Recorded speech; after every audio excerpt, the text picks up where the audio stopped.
years of this woke Prime Minister's inflationary spending, and seniors are going cold, hungry, and broke. 75-year-old Janet from Montreal says she's completely out of money because Liberal inflation drove up the cost of her groceries, gas, and her rent. And now she's saying she can't even retire. This Prime Minister will pile drive more seniors like Janet when he triples his failed carbon tax scam, further breaking seniors and Canada. Is this the sunny ways this Prime Minister was talking about? Will he take some responsibility, show some humility, and take the tax off so seniors can keep the heat on? The Right Honourable Prime Minister.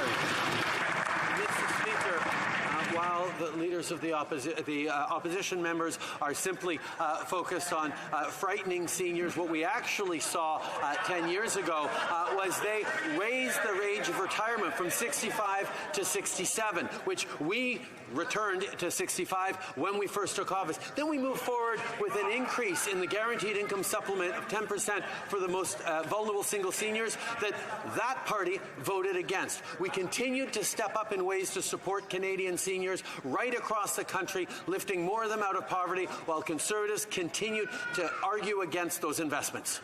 Well, member for Calgary, Forrest Lawn. This guy must be great at dodgeball, the way he ducks, dodges, and deflects questions in here. He sounds like a broken record, but not as broken as what Canada feels like after 8 years of his failures. He's completely out of touch.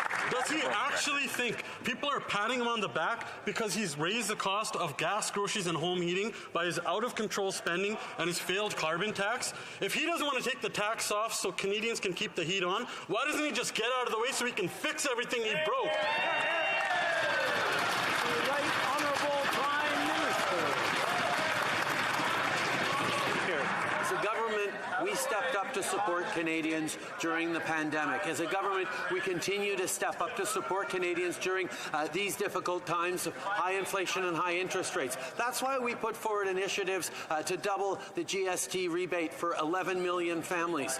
That's why we move forward with rental supports for the lowest income renters, why we move forward with dental supports for families who can't send their kids to the dentist. Those are two measures, Mr. Speaker, that despite all the rhetoric from the Conservatives, they can't dodge the fact that they voted against those initiatives.